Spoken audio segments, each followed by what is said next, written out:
तू गुस्से वाला है, बंदे को और उसकी औकात दिखा देता है, लेकिन अब तू बीवी के घर चला जाता है, ससुराल चले जाता है, क्या तू वहां पे गुस्से वाला बन पाएगा? नहीं सर। सही बात है। तो ऐसे ही होता है प्लेनेट के जी साथ। जी जी। जैसे मार्स का नेचर एग्रेसिव है, लेकिन मार्स को एग्रेसिव नेचर शो करने के लिए एक प्लेटफॉर्म चाहिए ना। Yes sir. वो प्लेटफॉर्म अगर उसको नहीं मिलेगा, तो वो जी। एग्रेशन हिडन एंगर में बदल जाएगा। तो मान लीजिए अगर वीनस सही राशि में नहीं है, मतलब शत्रु घर में बैठा हुआ है, तो वो फिर उसका उसका रिजल्ट नहीं वो मिलेगा। वो तुम बोले। अपने आप सीख जाओगे आने वाले टाइम में। जी सर। और एक एक एक बहुत छोटा सा, और ये था सर लास्ट की। मून, मान लीजिए जैसे मून कैप्रिकॉन 10 नंबर में बैठा हुआ है, तो कैप्रिकॉन का मालिक तो शनि है, तो वहां पे तो वो शत्रु घर में हो गया, तो उसका इसका भी कुछ इम्पैक्ट पड़ता है, लेकिन 10 ये तो अपना शत्रु, बुल हाउस। फाइनेंशियल एस्ट्रोलॉजी में मित्र और शत्रु काम नहीं करता। अगर गोल्ड बढ़ रहा है, जी सर। अगर गोल्ड बढ़ रहा है और बढ़ इसलिए रहा है क्योंकि वॉर होने वाली है, यस सर। तो इसमें मित्र क्या शत्रु क्या? तुझे तो उससे हाँ लेना हाँ देना सर। है ना कि गोल्ड बढ़ रहा है घट रहा है, या मार्केट बढ़ रही है घट रही है। जी सर। 2026 में मैंने दिवाली के दिन वीडियो बनाई थी कि हो सकता है मार्केट अपने हाई से 20% तक टूट जाए। Yes sir. मैंने ये वीडियो इसलिए बनाई थी क्योंकि मुझे लगता है 2026 में वॉर होंगी। हाँ जी, अधिक मास से बताया आपने, कॉन्सेप्ट भी हाँ, समझ में आया। Yes sir. वॉर होगी। अब इसमें दो बियर पदा आएंगी। एक बियर पदा में तो हम बैठे हैं, हाँ सर। दूसरी बियर पदा शुरू होगी। बता कब से शुरू होगी? से जुलाई अगस्त सितंबर। तो जुलाई अगस्त सितंबर वाले में या इस वाले में, दोनों में मुझे लगता है मिला के कम से कम नहीं तो 10 से 20% मार्केट गिर सकती है। आपने जो पढ़ाया सर, इसी कॉन्सेप्ट को मैंने कल का इंट्राडे के लिए चेक कर रहा था, तो वो कुल मिला के बीरिश ही दिख रहा था सब, तो फिर मैंने देखा वो भी ये काम करता है, इसका कुछ तो मतलब है, तो मुझे काफी अच्छा लगा, इसलिए मैंने सवाल भी, और कोशिश करूंगा आपके साथ कंटिन्यू ही पढूं उसको आगे। जी सर। भाई, thank you so much sir, doubts के टिल लिए। डेट मैं भी पढ़ रहा हूँ। जी जी जी। मैं पढ़ाई इसलिए रहा हूँ क्योंकि मैं भूल ना जाऊं। अब ए एक का आंसर ले ले। एक ए एक धूम में था और एक ए इधर आ गया है। हाँ जी मिस्टर ए। भैया, जब अगर अगर हम तत्वों में राशियों को बांटते हैं, तो फायर एलिमेंट की राशि है धनु, और उसका जो सिंबल भी है वो धनुर्धारी का है, तो उसे हम्म। हम बियर क्यों कंसीडर कर रहे हैं? बुल कंसीडर करना चाहिए ना, क्योंकि धनु जुपिटर, फायर एलिमेंट है। जुपिटर की राशि है ना भाई। भैया, ऐसे तो और भी राशियां हैं जिसे हमने उस पर कंसीडर करा है। हाँ, तो हमने जो राशियों के बियर और बुल किए वो सिर्फ तत्वों पे नहीं किए ना। नहीं, तत्व जुपिटर राशि का और एक पार्ट होता है। एक राशि सिर्फ तत्व से नहीं होती, वो तुम्हें आगे पता चल जाएगा। धनु राशि में 3 नक्षत्र है। एक नक्षत्र का नाम है मूल, एक नक्षत्र का नाम है पूर्वाषाढ़ा, और एक नक्षत्र का नाम है उत्तराषाढ़ा। उत्तराषाढ़ा की सिर्फ एक पद है। अब ये तीनों नक्षत्रों का भी तो पोर्शन आ गया ना राशि में। सिर्फ तत्व एक पार्ट होता है राशि का, नहीं, वो तत्व एक पार्ट होता है, मगर उसका पार्ट एक होता है। सिंबल भी आर्चर के रूप में है ना, जैसे आर्ट इसलिए पूछा हाँ, मैंने। आर्चर के रूप में है। ठीक है, लेकिन वो है तो बृहस्पति की राशि ना, बृहस्पति की राशि है ना। और मैं देखो पहले ही बोला था, सौम्य ग्रह और सौम्य राशियां बहुत अच्छा इफेक्ट नहीं करती मार्केट के लिए। और इसी तरह से जैसे शुक्र, आपने दिन बताया था, शुक्रवार, शुक्र का दिन हमारे लिए वैसा होता है, सौम्य दिन होता है, सौम्य मगर वो सौम्य दिन तो वैसे वीनस का है, वो शुक्र का हाँ वो। और शुक्र हाँ हमारा, मगर शुक्र जो ग्रह है वो हमारा बुल ग्रह है। हाँ। तो उसकी तुझे सारी चीजों की तुझे वो शुक्र बुल ग्रह है। अभी जी, मैंने पिछले एग्जाम्पल में बताया नहीं था, अगर गुस्से वाला आदमी अपनी बीवी के सामने होगा या अपने ससुराल जाएगा, तो वहां वो गुस्सा दिखा पाएगा? नहीं। वो बुल ग्रह को भी तो प्लेटफॉर्म चाहिए भाई। तुम इस समय 50 लोग इस क्लास में मेरी बात सुन रहे जी हैं ना? जी भैया। लेकिन क्या मेरे घर में मेरी बातें सुनी जाएंगी? मुश्किल है ना। जी तो बात आ गई समझ। और जी बुल ग्रह को भी तो प्लेटफॉर्म चाहिए परफॉर्म करने के लिए। बुल ग्रह बुल पदा के साथ बुल राशि में आ जाए, और वो जो तुम्हें पिछली क्लास में डिस्टेंस वाली चीजें कराई थी वो भी अच्छी हो जाए, तो और वो सब डिस्टेंस अपार्ट। वो डिस्टेंस अपार्ट कराया था ना पिछली बार, वो सब भी अच्छा हो जाए, अच्छे मतलब बढ़ता हुआ नजर आए। जैसे हाँ 1-3 का हो जाए, 2-12 का हो जाए, इसमें बताया था ना बढ़ेगा। हाँ जी भैया। 6-8 का हो जाए, ये तीनों चीजें मर्ज कर जाए तो मार्केट बढ़ती है। बढ़ती है। अभी हम 21 दिसंबर के बाद बुल पदा से बेयरिश पदा में आ गए हैं। जी भैया। अगले 3 महीने बेयरिश पदा चलेगी 21 मार्च तक। 21 मार्च तक जब जब वो डिस्टेंस वाली चीजें आ रही हैं, बीच में एक बार 25-700 निफ्टी लग गया है ना, एक बार के लिए। मैं जब बीच में बोल रहा था, मैंने तुम्हें लास्ट आज से 10 दिन पहले ये बोला था कि निफ्टी 25,700 लगेगा। एक बार लग गया था, बीच में लगा था, अब दोबारा लगेगा। अब तो और नीचे भी आ सकता है सर, 500 तक भी जा ही सकता है वो बीच में। यार, हमें हमें हमेशा एक चीज ध्यान रखनी है कि पहले हमें पहला टारगेट देखना है, फिर हमें दूसरा टारगेट देखना है। हम पहले दूसरा टारगेट नहीं देख सकते ना। अब तुम बच्चे का स्कूल ढूंढ रहे हो, तुम्हारे पास बीवी नहीं है, तो कैसे चलेगा? सही बात है सर। डायरेक्शन पता चल जाती है हमें यहाँ से।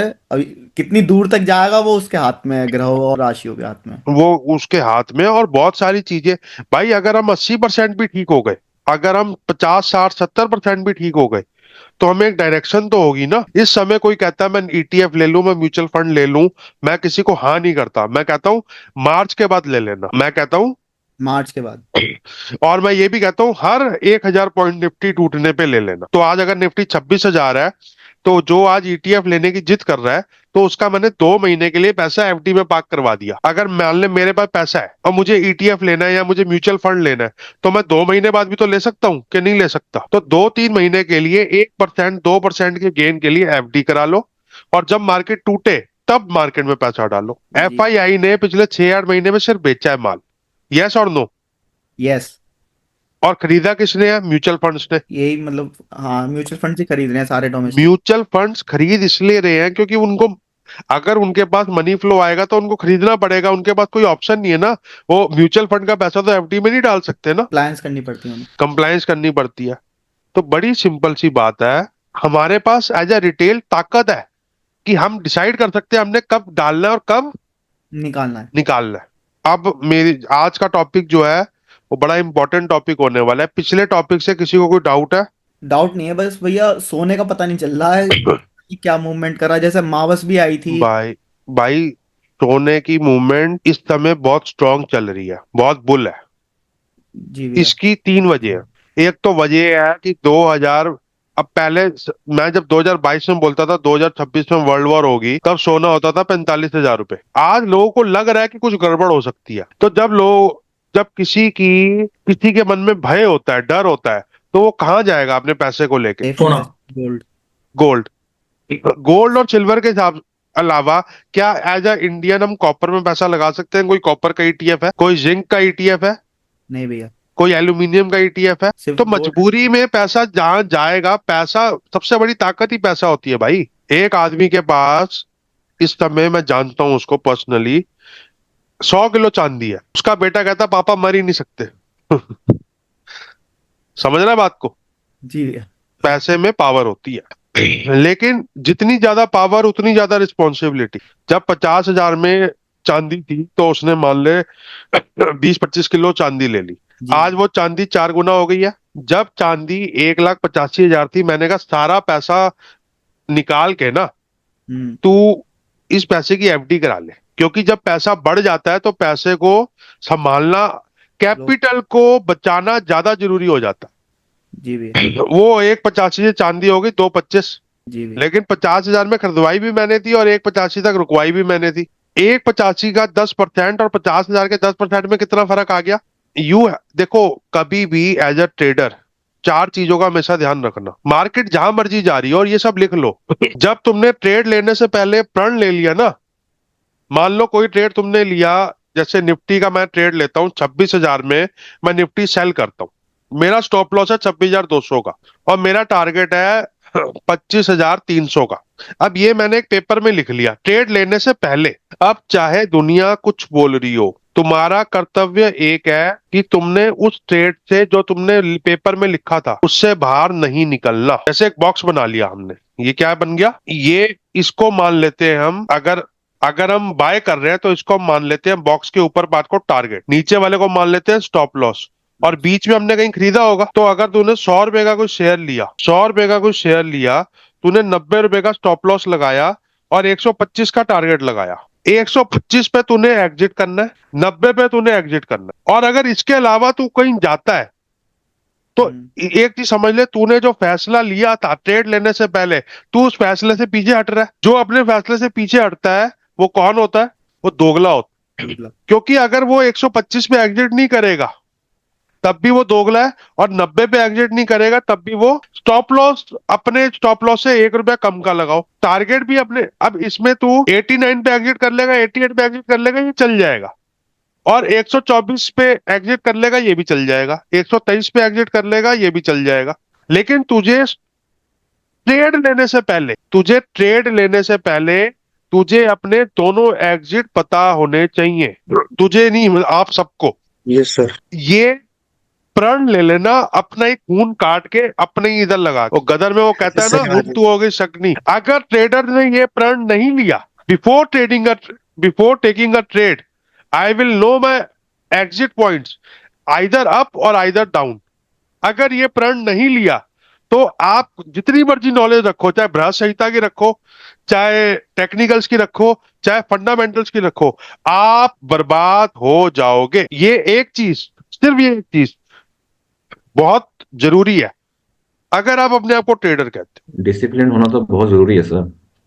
बिना अच्छा सर, ये डेटा कहाँ से मिल सकता है हमें बैक टेस्ट के लिए? जैसे आपने मून का वो भेजा था हमको तो हो। दिसंबर का, बाकी पुराने मंथ्स का भाई वो प्लेनेटरी एक्सपेक्ट। एक ऐप आती है, मैं उस ऐप का लिंक डाल दूंगा, मेरे को नाम नहीं ध्यान आ रहा उसका। क्योंकि मैं सर्च कर रहा हूँ गूगल पे, वो उठपटांग मिल रहे हैं, मतलब करेक्ट मिल ही नहीं रहा, तो सोचा आपसे पूछूं, फिर वही यार फॉलो करूंगा। मैं तेरे को एक बात बताऊं, मैंने ना जी बहुत सर। पहले प्रण ले लिया था, एस्ट्रोलॉजी के मामले में गूगल और चैट जीपीटी यूज ही नहीं करूंगा। सही है सर, अब मैं भी वही कर रहा हूँ, अब नहीं हाँ, पूछूंगा उनसे।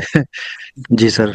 एस्ट्रोलॉजी के मामले में ये नहीं, ये वाली मैं वो जो होरा शास्त्र भी कराता हूँ ना, उसमें जी भी सर। गूगल और चैट जीपीटी यूज नहीं करता मैं, क्योंकि यस मेरे सर। एनालिसिस में पैरालिसिस हो जाता है। हाँ सर, अब समझ गया। अब वो लास्ट अपने। क्वेश्चन, लास्ट क्वेश्चन ले रहा हूँ, फिर क्लास चालू करते हैं। मनीष सहदेव जी। सर राम राम।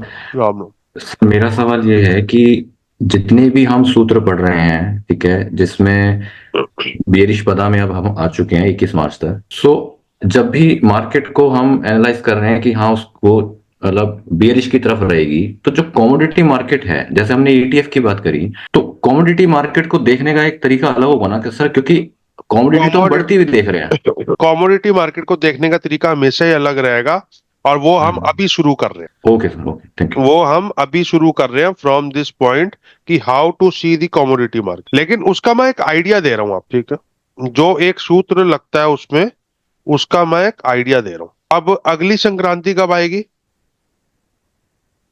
14 जनवरी। 14 जनवरी। बहुत अच्छी। और ये सूत्र को समझने के लिए अब जो मैं कर रहा हूं बड़ा जरूरी है। संक्रांति की इंपॉर्टेंस आप सबको पता ही है। 14 जनवरी 2026, अभी संक्रांति होने में थोड़ा सा टाइम है, तो संक्रांति तक इसको लेके जा। 14 जनवरी दोपहर को, हो रही है भैया। ये देखो, हो गई। ये देखो, 1:56, 2:56 पे संक्रांति हो चुकी है, तो 2 से 3 के बीच में संक्रांति हो गई, ऐसे समझ लेते हैं। जी भैया।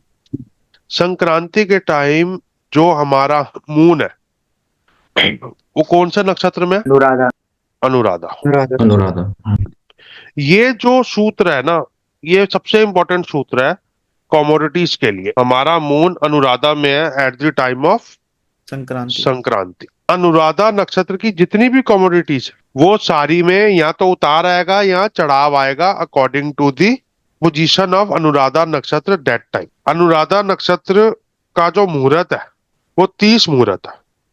मुहूर्त का मतलब होता है नक्षत्र का साइज कितना, द साइज ऑफ नक्षत्र, द मैग्नीट्यूड ऑफ नक्षत्र, द एरिया ऑफ नक्षत्र, द डाइटी ऑफ नक्षत्र। तो जो अनुराधा नक्षत्र है उसका आप इसको लिखो, इसको 3 कैटेगरीज में 27 नक्षत्रों को डाला हुआ है। नंबर 1, बृहत नक्षत्र। बृहत माने बड़ा नक्षत्र, बहुत बड़ा नक्षत्र। इनकी लिस्ट लिखो: रोहिणी, पुनर्वसु, उत्तरा फाल्गुनी, वैशाखा, उत्तराषाढ़ा, उत्तरा भाद्रपद। जरा आहिस्ता बोलना गुरुजी, हम लोग लिख ले रहे हैं। हाँ जी, हाँ जी, हाँ जी। रोहिणी, पुनर्वसु, तीनों उत्तरा, उत्तरा फाल्गुनी, उत्तराषाढ़ा, उत्तरा भाद्रपद और वैशाखा।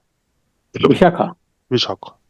हम्म। एक हमारे सुब्रमण्यम सर होते थे, ए सुब्रमण्यम, बहुत ग्रेट एस्ट्रोलॉजर थे, पढ़ा नहीं मैं उनसे, वैशाखा बोलता था, बोलते वैशाखा बोलो। वैशाखा। हाँ, हम्म। ये तीनों को हम बोलते हैं बृहत नक्षत्र, बृहत नक्षत्र। बृहत का मतलब होता है बहुत बड़ा, बड़ा साइज। हम्म। तो मून का नक्षत्र संक्रांति के टाइम बृहत नक्षत्रों में होता है। हम्म। तो तेजी आने की उम्मीद ज्यादा होती। अब अनुराधा में है ना, उस दिन अनुराधा के प्रोडक्ट्स लिखो, rice, horse gram, pulses, wheat and wheat products. अब जो आदमी धान में काम करता है, राइस और व्हीट में, उसकी जिंदगी में कुछ ऊपर नीचे होने वाला है 14 जनवरी से लेकर 13 फरवरी के बीच। सर ये तो मैक्सिमम फार्मर्स आते हैं सर। अब राइस किसी ने वैसे तो स्टोर नहीं किया होगा अपने घर में। अगर 3-4% राइस बढ़ जाता है, अगर 3-4% राइस बढ़ जाता है तो बहुत बड़ा इफेक्ट पड़ता है फार्मर्स को, राइस से जो रिलेटेड काम करते हैं उनको। भैया इसका गुरु जी ये भी अनुराधा अनुराधा कौन सा कैटेगरी में आता है? बृहत में नहीं तो नहीं आता है ना बृहद में नहीं आता, ये आता है उस सर? बाकी का सब बताएंगे हम लोग हाँ नोट। बता रहा हूँ। भैया इसका मतलब ये भी हो सकता है इससे रिलेटेड कोई डिसीजन आ सकता है, जैसे राइस एक्सपोर्ट को लेके या व्हीट एक्सपोर्ट को लेके बिल्कुल हो सकता, गवर्नमेंट का बड़ा डिसीजन आ जाए, बिल्कुल बिल्कुल हो सकता। क्योंकि फ्लक्चुएशन तो बड़ी मूवमेंट तो जब ही आएगी ना। इसमें आप मान के चलो 3 से 4% की मूवमेंट आएगी राइस, और चेंज ऑफ ट्रेंड होगा। तो अगर राइस गिर रहा है तो बढ़ना शुरू कर देगा, बढ़ रहा है तो गिरना शुरू कर देगा संक्रांति के बाद। और इसमें पल्सिस भी आती है और व्हीट प्रोडक्ट्स भी आती घट रहे हैं सर फिलहाल तो सभी है। हाँ राइसिस जी, और बस राइसिस और पल्सिस के रेट तो घट रहे हैं सर पहले घट से। रहे हैं ना, तो 14 जनवरी के बाद बढ़ जाएंगे 3 से 4% या 3 से 5%। सर ये क्वेश्चन पूछना था, वो बढ़ेगा या घटेगा ये कैसे एनालाइज कर सकते हैं? तो बाद में बताएंगे आप क्या। थैंक इसके लिए हमने वही रूल्स लगाने हैं जो अभी तक लगाते आ रहे हैं। अब यू सर। हाँ, अब आप ये देखोगे कि इस साल इस नक्षत्र में जो अनुराधा नक्षत्र है, जो संक्रांति के टाइम आ रहा है, इसमें कोई ग्रहण ना हो, इसमें कोई पात विपात राहु केतु ना हो, अनुराधा नक्षत्र खराब ना हो रहा हो। और नक्षत्र खराब होता है कई वजहों से, वो वजह आपको लिखनी पड़ेंगी बात। अगर वो नहीं हो रहा, अगर वो खराब हो रहा है तो बहुत ज्यादा तेजी आती। तेजी को शास्त्र में अच्छा नहीं माना गया, ये मान के चलना। तेजी इक्वल टू स्कैरसिटी, यस और नो? भैया यस सर। किसी तेजी equal to scarcity. Yes sir. तेजी तभी आएगी ना जब धान में प्रॉब्लम आएगी, फसल में प्रॉब्लम आएगी, तभी तेजी आएगी। तो इस समय इस कुंडली के हिसाब से अनुराधा नक्षत्र में कोई भी बड़ा नेगेटिव पॉइंट नहीं है। तो जो भी चेंज होगा 2-3-4% तक चेंज होगा मैक्सिमम। और चावल गेहूं इन सब चीजों में 10% एक बहुत बड़ी बात हो जाए। एग्रीकल्चर रिलेटेड कमोडिटीज में फिर वो जो उसमें डील करते हैं, जैसे ब्रिटानिया और ये सब, इनमें भी फिर फर्क पड़ेगा ना, कि कॉस्टिंग का फर्क पड़ रहा है, कॉस्टिंग अगर तेज होगी तो इनके शेयर गिरने चाहिए ना। चालू हो जाएंगे। बहुत सारे शेयर हैं ऐसे, प्लस प्लस बियर पता है, एफएमसीजी स्टॉक्स। हाँ प्लस बियर पता है। ये सारी चीजें दिमाग में रख लोगे ना। देखो हमें ना हायरार्की और लिंकिंग आनी चाहिए। अब लिखो, पहला तुमने लिखा बृहद नक्षत्र, अब दूसरा लिखो सम नक्षत्र। सम सम, सम ऐसे माने ना बड़ा ना छोटा, ऐसे एम में कह लो, ऐसे एम कर लो। अश्विनी, कृतिका, मृगशिरा, पुष्य, मघा, तीनों पूर्वा, पूर्वाषाढ़ा, पूर्वा भाद्रपद और पूर्वा फाल्गुनी, हस्त, चित्रा, अनुराधा, अनुराधा मूल, श्रवण, धनिष्ठा और रेवती। 15 नक्षत्र आते हैं सम नक्षत्र, मूल, श्रवण, धनिष्ठा और रेवती। लिस्ट में आपको प्रोवाइड भी कर दूंगा थोड़ी। और तीसरा कहते हैं जघन्य नक्षत्र, हाउ डू यू स्पेल? लेकिन इसको इसको स्पेल करने की जरूरत ही नहीं, मैंने इसको लिखा हुआ है छोटे नक्षत्र। अच्छा, छोटे। छोटे नक्षत्र जिनका एरिया छोटा है। इसमें जो आते हैं वो आते हैं भरनी, आद्रा, अश्लेषा, स्वाति, ज्येष्ठा, शतभिषा। स्वाति, ज्येष्ठा, शतभिषा, ज्येष्ठा, शतभिषा। शतभिषा। टोटल 27 नक्षत्र हैं। 6 बहुत बड़े हैं जिनका नाम हमने रखा था बृहत, 15 नॉर्मल है और 6 छोटे हैं। तीसरा क्या था? भरणी, आद्रा, छोटे छोटे नक्षत्र, भरनी, आद्रा, अश्लेषा, स्वाति, स्वाति। ज्येष्ठा, शतभिषा। अब हर नक्षत्र की अपनी कैरेक्टरिस्टिक्स होती है। जैसे कृत्तिका नक्षत्र की पहली पदा गोल्ड को रिप्रेजेंट करती है, शास्त्रों में कृत्तिका को गोल्ड से जोड़ा हुआ है। अब कृत्तिका नक्षत्र की पहली पदा कौन सी राशि में आती है? फर्स्ट राशि में। फर्स्ट राशि का नाम क्या है? मेष। अब ये जिनको नहीं समझ आया मैं समझाता हूँ। एक नक्षत्र 13 डिग्री 20 मिनट का होता है और एक राशि होती है 30 डिग्री। अगर आप इसको यहाँ इस कुंडली से ही देखो तो लगन पे देखते रहना।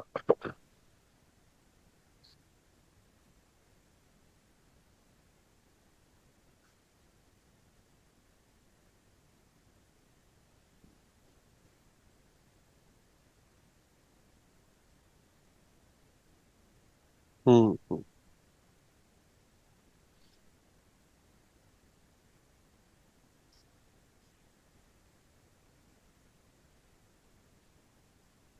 अब तुम लगन को ध्यान ध्यान से देखना, तुम्हें आइडिया लग जाएगा मैं क्या कह रहा हूँ।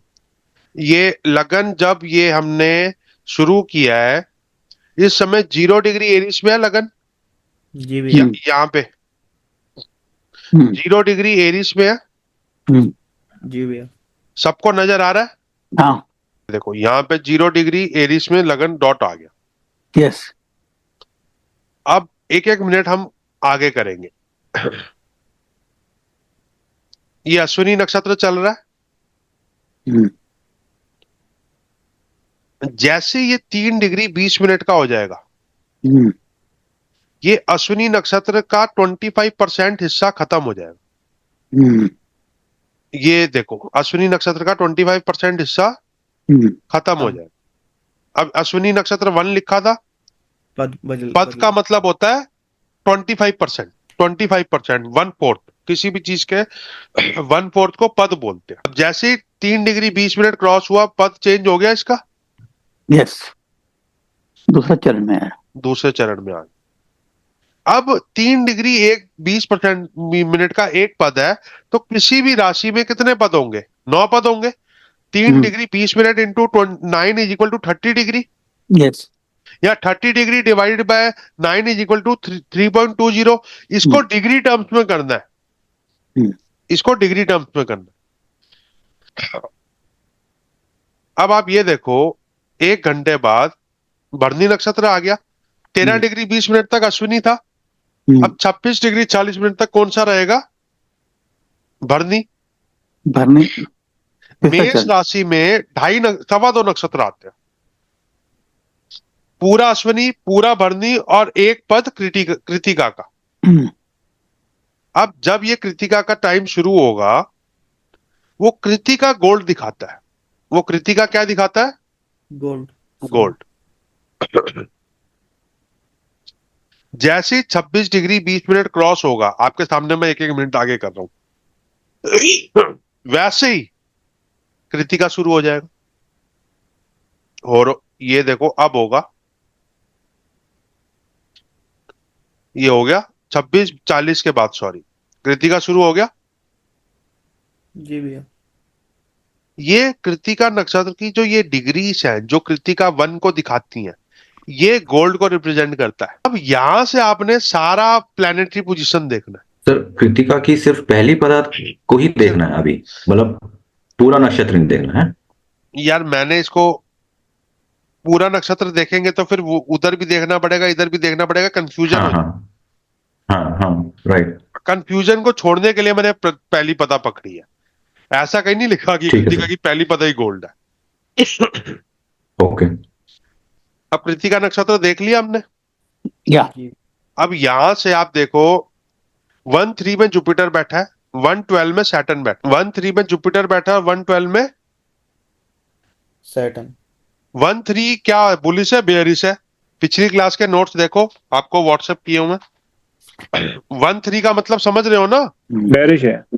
1 का मतलब नहीं समझ में आ रहा। 1 अच्छा ठीक है, 1 बुलिश है और 3 बेरिश आई थिंक। मैं आपको दोबारा भेज रहा हूँ। 1 तो बुलिश है। मैंने दोबारा एक चीज भेजी है आपको ग्रुप में, चेक करो, अभी आपको समझ आ जाएगा मैं समझाना क्या चाह रहा हूँ। अब इस चीज को दोबारा देखो, प्लैनेटरी एस्पेक्ट्स एंड फिनोमिना, दोनों में डिफरेंस कितना है? अश्विनी से जुपिटर में और अश्विनी से ये सैटर्न में कितना डिफरेंस आ रहा है? डिग्री वाइज बताना।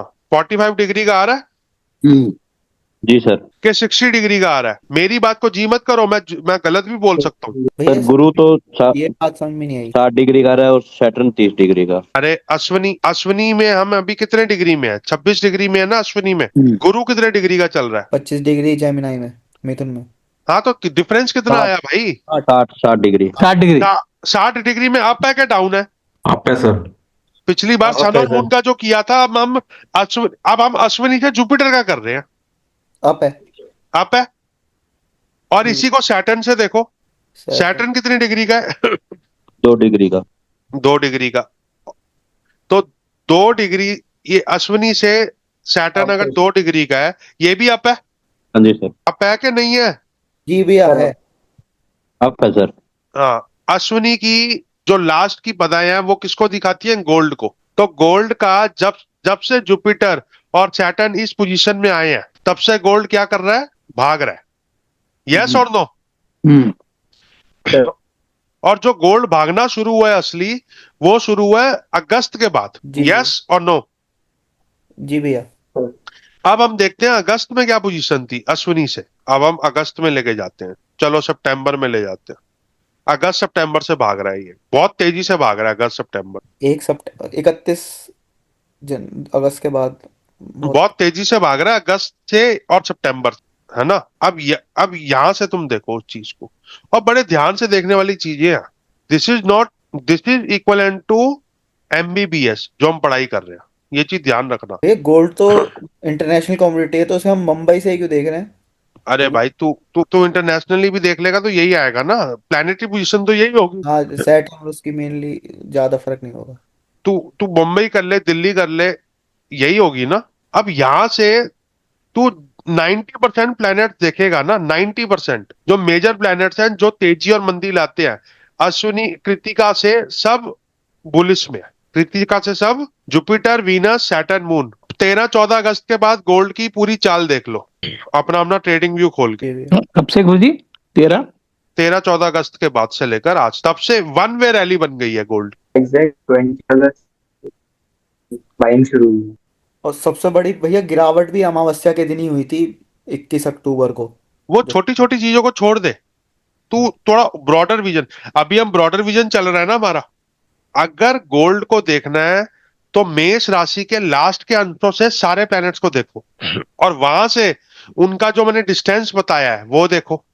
और ये ये हायरार्की का एक सिस्टम है। ऐसी और सिस्टम्स भी आएंगे। शास्त्र में सिर्फ ये एक अकेली चीज नहीं लिखी, शास्त्र में बहुत सारी चीजों में से ये चीज भी लिखी। तो अगर शास्त्र में 20 पॉइंट लिखे हैं तो हमें 20 पॉइंट को लगाने के बाद किसी कंक्लूजन में पहुंचना है।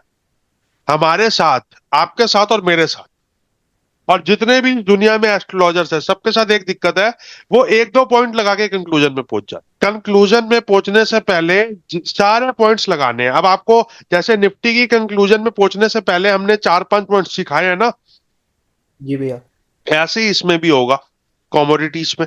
अब हम नक्षत्र बेस पे जा रहे हैं, पहले हम राशि बेस पे थे, अब हम नक्षत्र बेस पे जा रहे हैं। कुछ समझ में आया? कुछ? आप सबकी बात कर रहा हूं, जिसको नहीं समझ में आया अपना हाथ खड़ा करके पूछे। अब देख रहा था 311 और 212 में तो प्लैनेट है, मगर 410 एंड 515 में भी प्लैनेट है, वो तो डाउन दिखा रहा है। अब मैं तो बताता हूं, आपने बड़ी अच्छी बात बोली। मैंने आपको पहली क्लास में बोला था जुपिटर सैटर्न लॉन्ग टर्म देखते हैं, बहुत लॉन्ग टर्म। तो जो लॉन्ग टर्म वाले प्लैनेट्स हैं, जो जिसमें सबसे ज्यादा लॉन्ग टर्म देखा जाता है, वो उससे बुल में है कि बियर में है। और सबसे ज्यादा जो शॉर्ट टर्म वाला प्लैनेट है वो है मून, और सबसे ज्यादा जो लॉन्ग टर्म वाला प्लैनेट है वो है सैटर्न। सैटर्न। तो आपने जो चीज पकड़ी बिल्कुल ठीक पकड़ी, लेकिन हमने सैटर्न जुपिटर को ही क्यों लिया? इसकी वजह यही थी क्योंकि उस राशि से, उस पॉइंट ऑफ राशि से 26 डिग्री या 27 डिग्री एरीज से सैटर्न और जुपिटर दोनों बुल में है। अब इसको सीखने के लिए आपको हर नक्षत्र के कैरेक्टरिस्टिक्स जानने पड़ेंगे कि वो क्या क्या डोमेन में है। ये डोमेन जानने के बाद और इसके भी 15-20 शास्त्र के अध्याय को समझने के बाद हम पास में पहुंच सकते हैं कि क्या होने वाला है। तो सर, जैसे जब भी कभी ये डाउन वाली डिग्री में आएंगे वहां करेक्शन एक्सपेक्टेड होगा। बड़ी अच्छी बात बोली जिसने भी बोली। अपनी मनीष पीठ पे बात खुद ही, करूंगा। हाँ, अपनी पीठ को खुद ही थपथपा लो। ये आप ही लोगों का प्रेशर है जो मैं ये पढ़ पा रहा हूँ, समझ पा रहा हूँ। ये प्रेशर बनाए रखना, प्रेशर बना होना चाहिए। हमें और चाहिए, हमें और चाहिए, तभी कहीं से मिलेगा। शास्त्र में एक एक वर्ड का बहुत गहरा रेलिवेंस है, बहुत गहरा। उसको पकड़ना बहुत जरूरी है। हर नक्षत्र की अपनी कमोडिटीज है, अपनी सर्विसेज है। उन कमोडिटीज और सर्विसेज में क्या होगा, ये कैसे पता कर आना है, इसका मैंने एक आपको सूत्र बताया। कौन सा सूत्र बताया?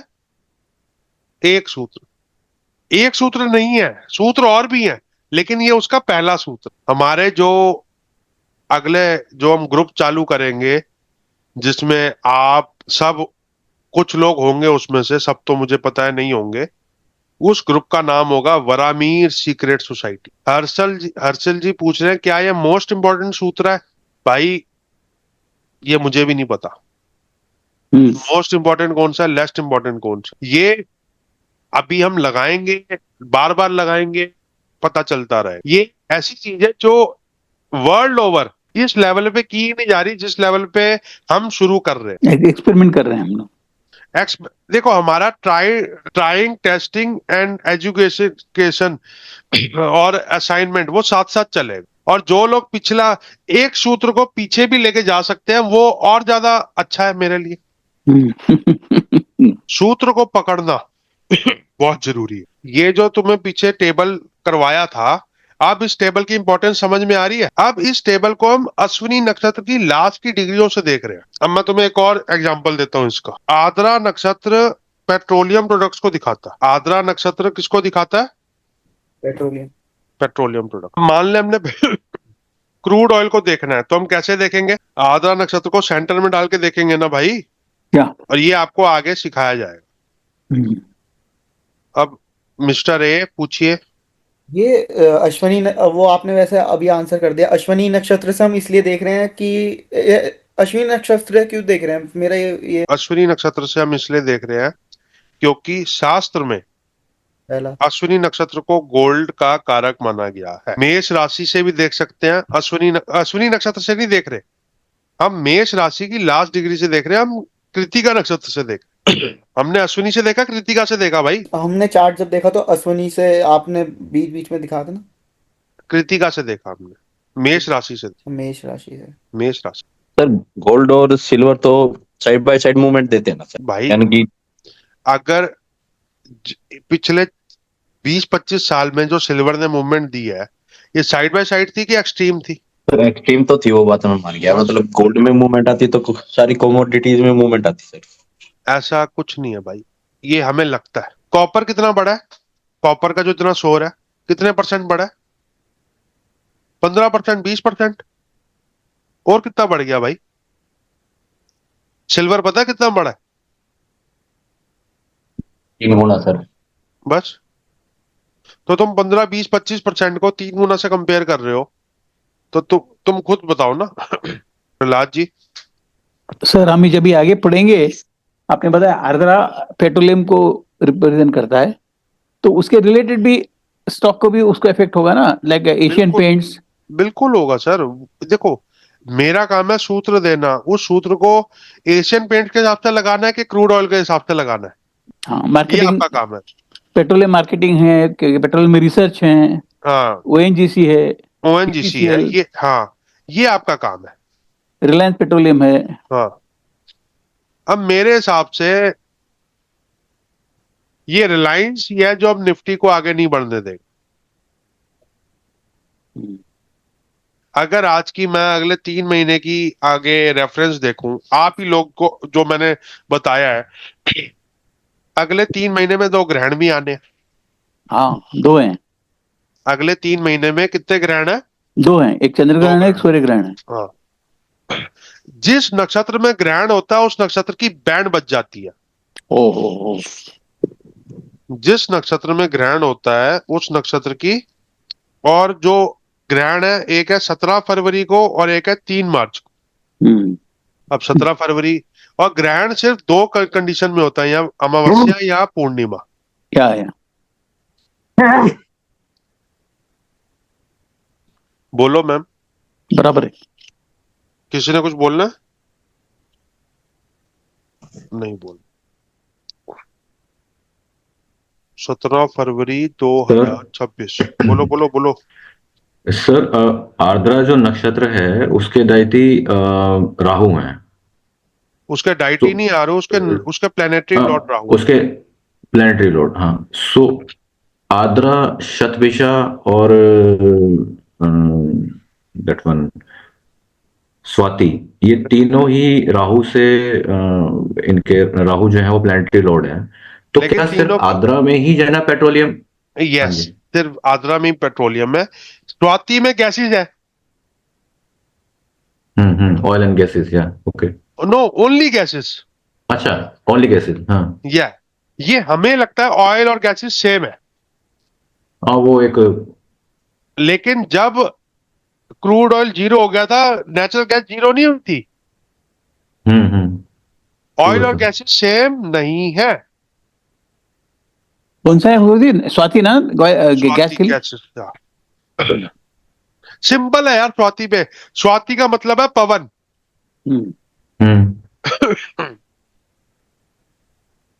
तो जैसे अभी सतभिषा में है राहु, तो वहां ऑयल एंड गैस तो नहीं दिख रहा है अभी, जैसे लाइक ठीक है, तो उसमें सतभिषा में किससे देख रहे हैं? अभी सिर्फ राहु नहीं देखना सतभिषा ना में मेरे क्या भाई, देखेंगे? समझ बात को। हाँ हाँ। राहु नहीं देखना, सिर्फ हमने उस पॉइंट से सारे प्लैनेट्स को देखना है। हम ओके। गलती क्या करते हैं, सारे यही गलती करते हैं, मैं भी यही गलती करता रहा हूं। हम एक ही चीज को सूत्र बना के उसी चीज को पढ़ लेते हैं। जैसे जैसे नॉर्मल एस्ट्रोलॉजी में होता है गज केसरी योग। अब गज केसरी योग 100 कुंडलियों में बना हुआ है, 5 कुंडलियों में फलित हो रहा है, 95 में फलित नहीं हो रहा। तो डिसाइडिंग फैक्टर गज केसरी योग के अलावा और भी तो है, अदर फैक्टर्स आल्सो। वही ना सर, ये तो एक नेक्स्ट लेवल चला गया ना, और कि मतलब सेम उसमें जो हमने अभी तक जो पढ़ा, जैसे नक्षत्र, 3 नक्षत्र के जो प्लैनेटरी लोड है वो राहु हुए, लेकिन उसमें भी अलग अलग नक्षत्र जो हैं वो अलग अलग कॉमोडिटीज को कंट्रोल बिल्कुल करेंगे। कंट्रोल करेंगे। हर नक्षत्र कूर्मा चक्र के हिसाब से एक एरिया को भी कंट्रोल ओके। कूर्मा चक्र के हिसाब से हर नक्षत्र एक एरिया को कंट्रोल करता है। अब ये जो ग्रहण पड़ रहा है धनिष्ठा नक्षत्र में पड़ रहा है, ये ग्रहण किस में पड़ रहा है? धनिष्ठा नक्षत्र में। कौन सा गुरुजी? 17 तारीख का? 17 तारीख का। अब जिस नक्षत्र में ग्रहण पड़ता है उस नक्षत्र की बैंड बज जाती है। अब धनिष्ठा नक्षत्र क्या शो करता है मैं तुम्हें बताता हूं। All the precious metal other than gold and silver, money exchange, foreign currencies, any sort of currencies which is intangible, any sort of currency which is intangible. Intangible currency कौन सी हुई भाई? क्रिप्टो। क्रिप्टो। गुरुजी अभी एक दफा repeat करेंगे। Dhanishtha all sorts of metals other than bullions. Bullions में सिर्फ 2 ही metal आते हैं, गोल्ड और सिल्वर। जो एलॉयस होते हैं ना, एलॉय, वो सब धनिष्ठा के अंडर आते हैं। जितने भी एलॉय होते हैं वो सब धनिष्ठा के अंदर आते हैं। एक और चीज ऐड करो, कूर्मा चक्र। कूर्मा चक्र बृहस्पति संहिता में कूर्मा चक्र दिया हुआ है। कूर्मा चक्र में हर जगह की अपनी अपनी प्लेसेस बताई गई हैं। और धनिष्ठा नक्षत्र का कूर्मा चक्र लिखो। European countries with very low temperature, Himalayan regions of high altitude जिसमें इंडिया और चाइना दोनों के पार्ट्स आते हैं, एंड सहारा डेजर्ट। पिछला जो ग्रहण आया था वो आया था पूर्वा भाद्रपद नक्षत्र में। पूर्वा भाद्रपद नक्षत्र में northern region of Russia and northern region of Punjab आ रहा था। पिछले साल पंजाब में क्या हुआ है आपको पता है? फ्लड आया, और जब इंडिया पाकिस्तान की वॉर हुई तो पंजाब में बहुत सारे ड्रोन भी गिरे। बराबर है, डैमेज बहुत हुआ। बहुत डैमेज हुआ। जितना डैमेज हुआ वो मीडिया में नहीं आता, लेकिन जो लोग पंजाब में, मैं तो पढ़ाता हूं, मेरे स्टूडेंट्स हैं, मुझे पता। पूर्वा भाद्रपद नक्षत्र ब्यास, रवि और सतलुज को ल्योल, सिप्ती, रावलपिंडी, पेशावर, इन सबको दिखाता है पूर्वा भाद्रपद नक्षत्र, जिसमें सितंबर वाला ग्रहण आया था। और नक्षत्र डैमेज कब होता है इसके मैंने 5 पॉइंट्स निकाले हैं। और जो नक्षत्र डैमेज हो रहा है उस नक्षत्र की डैमेजिंग के हिसाब से आप एक एस्टिमेट लगा सकते हो कि क्या होने वाला है। अब मुझे लगता है करेंसी मार्केट में बहुत बड़े चेंजेस आने वाले हैं। अगर वो चेंजेस बुरे हुए तो करेंसी डिवैल्यूएट होगी। मैंने दिवाली के आसपास नवंबर में एक वीडियो बनाई थी, तब डॉलर 86 रुपीस होता था, 87 रुपीस होता था। डॉलर 100 पार कर जाएगा। यस। अगर 95 भी आ गया तब भी मैं जीत गया, और 91 तो आ गया। यस, बहुत बड़ा मूवमेंट है गुरुजी, 91 तक भी। अब लिखो 5 मेजर पॉइंट्स विच पेनिट्रेट्स दी नक्षत्र। और नक्षत्र के कैरेक्टरिस्टिक्स में अगर ये पांचों पॉइंट्स या 5 में से 2-3 पॉइंट्स आ गए उस पर्टिकुलर संवत के लिए, उस पर्टिकुलर साल के लिए, तो उस नक्षत्र से जो चीजें रिलेट करती हैं वो बहुत ज्यादा डैमेज हो जाती हैं। और उनके डैमेज से आप ये लगा सकते हो कि उसका डैमेज इफेक्ट क्या आएगा। जैसे मैं समझता हूं रुपी डीवैल्यूएट होगा तो उसका इफेक्ट गोल्ड में अच्छा आएगा कि बुरा आएगा? अच्छा, बढ़ेगा। सिल्वर में बुरा अच्छा आएगा। आएगा कि अच्छा आएगा ना मेरे भाई? अच्छा, महंगा होगा ना सर फिर वो। महंगा होगा, बिल्कुल होगा महंगा। तो ये तो अच्छा कह रहे हैं ना, बढ़ेगा। इवन इंपोर्टेड गुड्स भी एकदम कॉस्टली हो और जाएंगे। कॉस्टली हो जाएंगे। और एक्सपोर्टर का चांदी है। एक्सपोर्टर का चांदी है कि नहीं है इसको देखने के और भी वो हो सकते हैं, लेकिन ये जरूर है कि एक्सपोर्टर का इंडियन उसमें एफआईआई क्यों भाग रहा है, इसकी एक रीजन डिवैल्यूएशन भी है। नहीं, उनका करेंसी का डिवैल्यूएट हो जाती है। डिवैल्यूएशन वैल्यू जा रहा है ना। The nakshatras occupied by sun and Mars is hampered at the same time. At the same time. तो सन, मून और मार्स अनुराधा नक्षत्र को क्या कर रहे हैं, और सॉरी धनिष्ठा नक्षत्र को क्या कर रहे हैं? पेनिट्रेट। तो धनिष्ठा नक्षत्र की बहुत बैंड बजने वाली है फ्रॉम फेब टिल अप्रैल। तो फेब से अप्रैल में करेंसी मार्केट को लेके आई एम कुछ भी हो सकता है। मेरे हिसाब से रुपी नीचे जाएगा। Penetrated bye Mars which is retrograde और कंबस्ट। इस समय मार्स कंबस्ट चल रहा है जब हम ये बात कर रहे हैं ना, तो उस टाइम ये मार्स कंबस्ट होगा।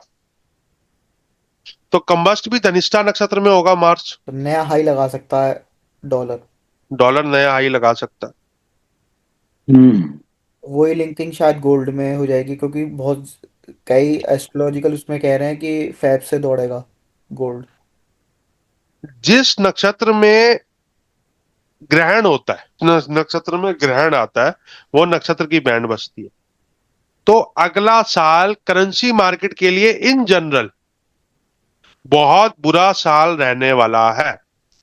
और अगर करेंसी के लिए बुरा साल है तो जिनके आगे करेंसी लगता है उनको लेके हाथ को पीछे रखना। और धनिष्ठा नक्षत्र में देखिए या सारे नक्षत्र में, मतलब जब ग्रहण लगे। Even it will affect the crude oil also, Guruji. You have to pay heavy price. Yes you have to pay the heavy price जब तक रशिया सपोर्ट में नहीं है। अगर रशिया सपोर्ट से हट जाता है तो क्या होगा हम सोच भी नहीं सकते। फिर 120 तक जाएगा। बिल्कुल जा सकता है, but you have to focus on currency more than crude oil. Can it बढ़ना चाहिए ना फिर तो क्रिप्टो। मैं आपको बड़ी सिंपल सी बात बताता हूँ।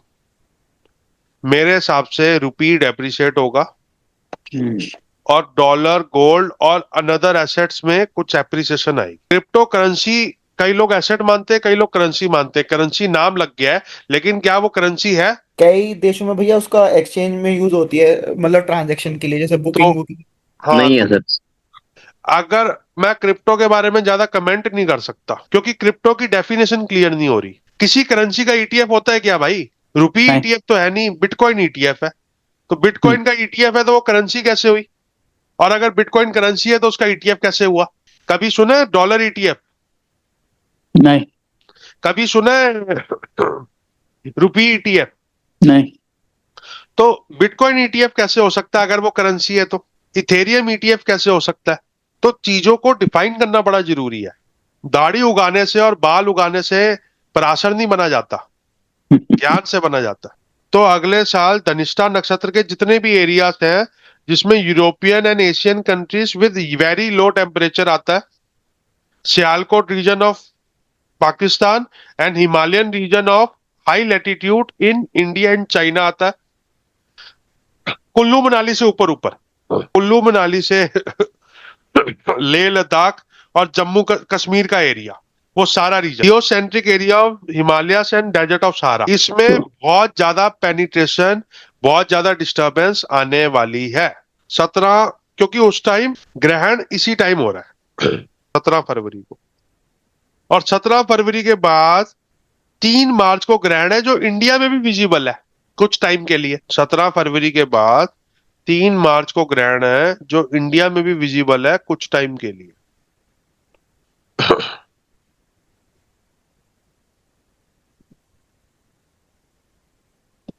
गुरु जी, क्वेश्चन पूछना था। हम्म डिपेंडिंग अपॉन द टाइम, कितने दफा बोलते हैं not visible in India, visible in India, but still वो ग्रहण का तो इफेक्ट होता है ना सब तरफ। जहां विजिबल होता है वहां ज्यादा इफेक्ट होता है। हाँ, गोली हार्ट पे लगे और कंधे पे लगे, फर्क आएगा? बराबर है। तो अगर दिल पे गोली लगी तो बंदा इंस्टेंट मर जाता है। इंस्टेंट गया। कंधे पे लगी तो मरेगा, छू के जाएगी तो मरेगा, नहीं, बच जाएगा। तो फर्क आ गया ना। यस। गोली चलने से नुकसान होगा ये गारंटी है, लेकिन गोली कहाँ लगी ये नुकसान वो बताएगा। एकदम यहाँ पे गोली लगी तो बंदा गया, कान में गोली लगी तो जिंदा तो रहेगा। बराबर। ये आपका आ गया एग्जैक्ट टाइम ऑफ चंद्र ग्रहण। हम्म, ये आ रहा है पूर्वा फाल्गुनी में, हम्म, ये आ रहा है पूर्वा फाल्गुनी में। अब दूसरा जो नक्षत्र डिस्टर्ब हुआ वो कौन सा है? पूर्वा फाल्गुनी, हम्म, क्योंकि इसमें चंद्र ग्रहण आया। हम्म, ये कहाँ खराबी देता है लिखो हम्म, कूर्मा चक्र के हिसाब से। हम्म। उड़ीसा, आंध्रा, तमिलनाडु।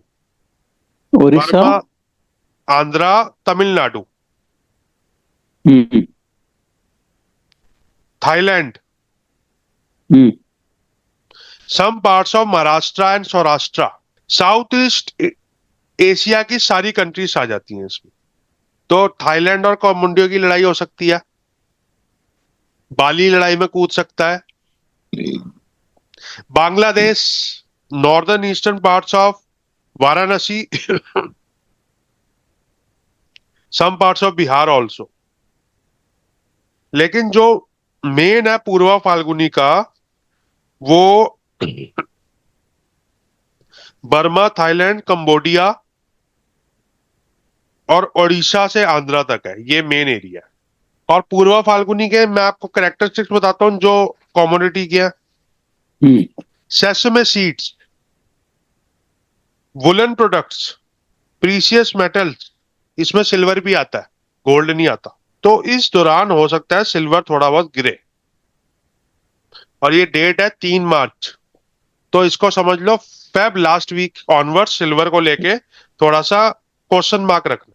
और जो नक्षत्र पेनिट्रेट होता है उसकी कमोडिटीज की शॉर्टेज होती है, उसकी कमोडिटीज में प्रॉब्लम आती है। और प्रॉब्लम और शॉर्टेज का मतलब है प्राइस का राइज होना। हम्म। तो सिल्वर सर बढ़ेगा सर? इस टाइम को भाई तुम मेरी मेरी फीलिंग को समझो। इस टाइम में जो होगा वो तुम्हारे सामने भी होगा, मेरे सामने भी होगा। टेक्निक समझ में आ रही है?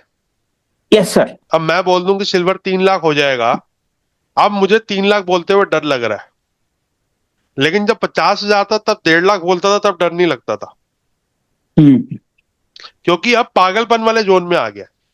हम्म, अगर किसी ने 50, 60, 70 हजार की एवरेज में सिल्वर उठाया हुआ है तो मैं बोलता हूं बेच दो भाई, क्योंकि प्रॉफिट को बुक करना भी बहुत जरूरी होता है। प्रॉफिट अगर आपने 10 करोड़ पे के 40 करोड़ कर लिए या 10 लाख के 40 लाख कर लिए, तो अब आपको उस 40 लाख को प्रोटेक्ट करना ज्यादा जरूरी है, या उसको अलग अलग डाइवर्सिफाई करना ज्यादा जरूरी है। या मैं एक ऑप्शन ट्रेडर को जानता हूं, अभी तुम्हारी क्लास में सुन भी रहा है हमारी बातें, लेकिन मैं नाम नहीं लूंगा उसका। उसने अपनी कमाई से ना 1 करोड़ की एफडी कराई और उसका जो इंटरेस्ट आता है वो उससे ऑप्शन ट्रेडिंग करता है। एक आदमी ऑप्शन ट्रेडिंग करने के लिए लोन ले रहा है, तो तो दोनों में कितना फर्क है, कितना ज्यादा फर्क है दोनों में। और ऑप्शन ट्रेडिंग भी ऐसी करता है कि मैं जो जो सिस्टम बता रहा हूं मैं उतने पैसे नहीं कमा पाता, वो उससे ज्यादा पैसे कमा लेता। अभी 25,700 की पुट बेच के उसने कोई सिस्टम बताया था, वो मैं सिस्टम आपको बताता हूं, और उसने बहुत अच्छे पैसे कमाए। अभी 25,700 पे उसने प्रॉफिट बुक किया था अपना। आपके पास अपने अपने टैलेंट्स है। जैसे भगवान तक पहुंचने के कई रास्ते होते हैं। जैसे मैं यहां से अगर चंडीगढ़ जाना चाहूं तो मेरे पास बहुत सारे रास्ते हैं चंडीगढ़ जाने के। मैं गाड़ी से जा सकता हूं, मैं ट्रेन से जा सकता हूं, मैं प्लेन से जा सकता हूं, मैं ट्रेन से जा सकता हूं, मैं हेलीकॉप्टर से जा सकता हूं। ऐसी आपके पास पैसे कमाने के बहुत ज्यादा आइडिया है, आपको बस ये पता होना चाहिए कि चंडीगढ़ जाना है। वो चंडीगढ़ जो वो है वो डायरेक्शन है, चंडीगढ़ क्या है? डायरेक्शन। डायरेक्शन कंफर्म हो जाता, डायरेक्शन कंफर्म, तो ग्रहण में नक्षत्र कैसे पेनिट्रेट होता है, कैसे बर्बाद होता है, ये समझ में आया। जी भैया। नक्षत्र बर्बाद होगा तो उसकी कमोडिटीज में स्कैरसिटी आएगी, उसकी कमोडिटीज में प्रॉब्लम आएगी, उसकी कमोडिटीज में उधार वेड़ होगा। एक चीज और हो सकती है धनिष्ठा नक्षत्र के ग्रहण में, जो मैं समझता हूं, हो सकता है ये करेंसी को डॉलर बैक कर दे, ओ सॉरी गोल्ड बैक कर दे, ब्रिक्स अपनी नई करेंसी निकाल दे, जो बड़े टाइम से बातें चल रही थी। करेंसी रिलेटेड कुछ बहुत बड़ा उठापटक होने वाला है 2026 फेब मार्च में। सर फिर तो डॉलर को इम्पैक्ट आएगा ना, अगर ब्रिक्स से अपनी करेंसी निकाल दे तो नेगेटिव। डॉलर को इम्पैक्ट आएगा, तो न्यूज भी देखते रहो और ये भी पढ़ते रहो। मतलब स्मार्ट डिसीजन लेना है, ऐसे नहीं ब्लाइंडली चलते रहना है। तभी मैं कहता हूँ don't put your all the eggs in one basket. Diversify करो। भाई तुम में से एक ट्रेडर है, मैं नाम नहीं लूंगा, मैं उसका फैन हूं। 1 करोड़ की एफडी करा के 1 लाख रुपए इंटरेस्ट कमा के उसकी ऑप्शन ट्रेडिंग करके उसका प्रॉफिट गोल्ड सिल्वर ईटीएफ में डाल देते। ओह बढ़िया बढ़िया, ग्रेट ग्रेट, हैट्स ऑफ। गलतियां उससे भी हुई हैं, लेकिन उसने अपनी एक स्ट्रेटेजी बना ली है। वो एफडी कभी नहीं टूटेगी, वो एफडी का इंटरेस्ट ऊपर नीचे हो सकता है। और उसने मुझे तब कांटेक्ट किया जब मैंने पिछले साल मार्च में ये बोल दिया था कि मार्केट अब यहां से तेजी पकड़ने वाली है ही। उसने बहुत सारी पुट सेल की, कॉल बाय की, बहुत कुछ किया, और उसने उस टाइम 10x कर दिया अपने उस 2-3 लाख रुपए जो ये लगाता है उसको 10x कर दिया। तो तब से वो मेरे से जुड़ा हुआ है। बढ़िया। लेकिन उसने एफडी की रिटर्न से ऑप्शंस करके उसके फायदे को गोल्ड और सिल्वर ईटीएफ में डाला, चौगुना किया, मल्टीप्लाई। उसकी उसकी स्ट्रेटेजी को देखो, हर बास्केट में एग अपने आप आ रहा है उसके। और एज में मुझसे भी छोटा है। अरे बढ़िया। और वो भी रिस्क फ्री है, फिक्स डिपॉजिट भी रिस्क फ्री है, उसका इंटरेस्ट पे खेलना मुश्किल रिस्क फ्री है। हाँ, टेक्निकल भी लगाता है, सब भी लगाता है। वो टेक्निकली, फंडामेंटली, एल्गोरिथम और ये जितनी भी चीजें होती हैं उनमें तो हमसे तेज है ही, मतलब मुझसे तो तेज है ही। बाकी उसने ये भी सीख लिया अब।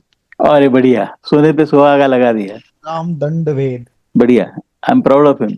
बड़ी सिंपल सी बात है, आप ही लोगों में से कुछ लोग हैं रिटर्न वाइज जिन्होंने आउटबीट किया है बहुतों को। तो अगर मुझे ऑप्शन सीखना होगा तो मैं उससे सीखूंगा। लेकिन उसने जो टेक्निक लगाई, वो टेक्निक सिर्फ सूत्र से नहीं आती, उसके पीछे उसने बहुत कुछ सोचा होगा, समझा होगा, वो किया होगा। तजुर्बा भी होगा। 1999 बॉर्न है। अरे बाप रे। हाँ। नल कुंडली में बहुत जोरदार होगी। अब जो भी है, ये जो फाइनेंशियल एस्ट्रोलॉजी है बहुत लंबी सीढ़ी है, और ये जो मैं इसमें जाने की कोशिश कर रहा हूं, ये आज तक मेरे हिसाब से ये हुआ नहीं है। आज जो मैंने आपको नक्षत्र का बताया, इससे पहले जो मैं आपको बताया है, अब जनवरी से मैं एक छोटा सा कोर्स लॉन्च कर रहा हूं, अभी 12 क्लासेस का ही कर रहा हूं, उसमें आप लोग आइए। आएंगे, जरूर आएंगे गुरु जी। बताइए आप कितना फीस देना है? बहुत कम देना, टेंशन ना लो। हमको पकड़ लो, इंक्लूड अस। आप 52 क्लास बोल रहे थे ना, मतलब 52 बोल रहा था, लेकिन शुरुआत 12 से कर रहा हूँ। जैसे कि लेवल 1, लेवल 12, 12 के पैसे लेंगे, 52 के पैसे नहीं लेंगे। हाँ, तो ताकि देने वाले को भी आसान हो। हाँ, 12 के पैसे लेंगे, आपको भी तो फायदा होना चाहिए ना। बढ़िया, थैंक यू। मेरी एक इंटेंशन ये भी है आपको फायदा हो, एक इंटेंशन ये भी है मुझे फायदा हो। शुभ और लाभ का गेम खेलेंगे तो ज्यादा ठीक रहेंगे। लाभ का गेम खेलने वालों को इंडिया छोड़ना पड़ता है।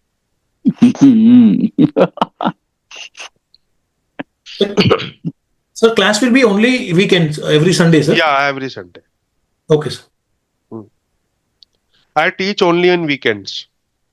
Okay, sir. बाकी दिन तो आप बिजी रहते हैं ना? बिजी तो मैं वीकेंड में भी रहता हूँ। टीचिंग एक बहुत काम है यार। एस्ट्रोलॉजी में ना, अगर किसी को फिंसी भी हो जाए ना, तो वो बस वो मैं एक कंसल्टेंसी 1 घंटे की लेता हूँ। This is very deep thing.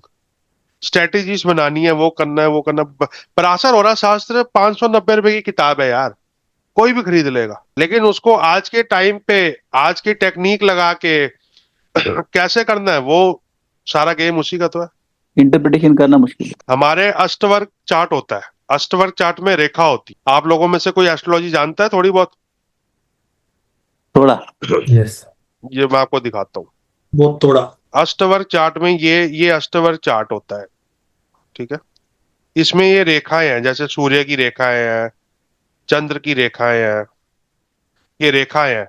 ये सर्वाष्टवर्ग विनाष्टवर्ग रेखा है, सूर्य की, मरकरी की, मार्स की, मून की, ये सारी रेखाएं होती हैं। हम्म। तो जब रेखाएं कम हो जाती हैं, जैसे ये एक रेखा है, जैसे ये एक है, जब ये 3 से कम हो जाती है, 3 2 1 हो जाती है, तो बहुत नेगेटिव रिजल्ट्स आते हैं। और जब 7 हो गई, 6 हो गई, तो बहुत पॉजिटिव रिजल्ट आते हैं। और 4 5 में मीडियम एवरेज पॉजिटिव रिजल्ट आते हैं। एवरेज। हाँ, मीडियम पॉजिटिव रिजल्ट आते हैं। तो होता क्या है, जो दिल्ली में रह रहा है वो भी रेखा से दुखी है,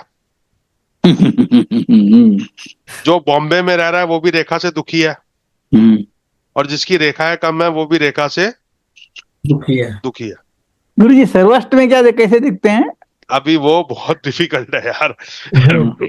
ट्रांजिट के साथ देखते हैं ना। मैक्सिमम सर्वोभद्र चक्र बहुत डिफिकल्ट है, उससे पहले कि मैं आपको तैयारी करा रहा हूँ। अच्छा, वेरी गुड। सर ये वाली सेटिंग कैसे करते हैं? 2 चार्ट दिखती है इसमें, ये D1 D9, मेरे में तो 8 दी चार्ट दिखते हैं, सेटिंग ही नहीं हो रही। थोड़ा सा बता देंगे?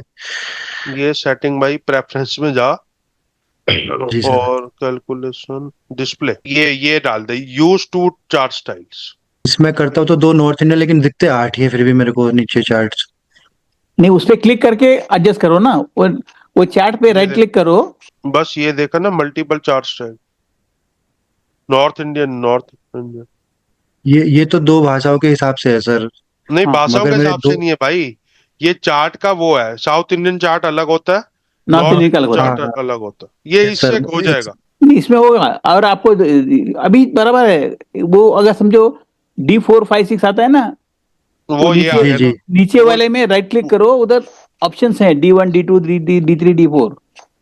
सर आप टाइम रेक्टिफिकेशन कर सकते हैं सर। ठीक सर, ठीक 1 आवर हाँ बिल्कुल कर सकते हैं भाई, वो सिखाते हैं सर।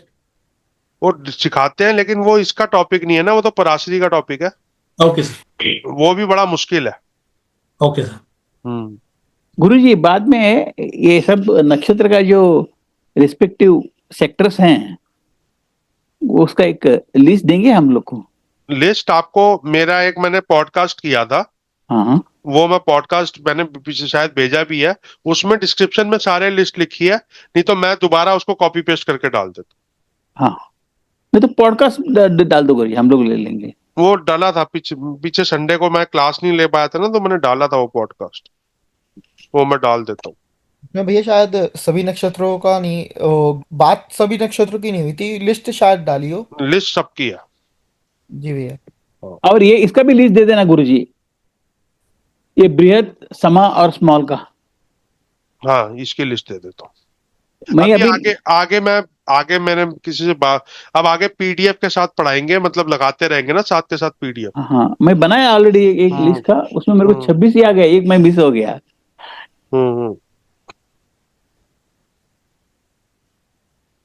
आप कैसे बोल रहे थे, मैं ऐसे ही एक्सेल में डाल दिया।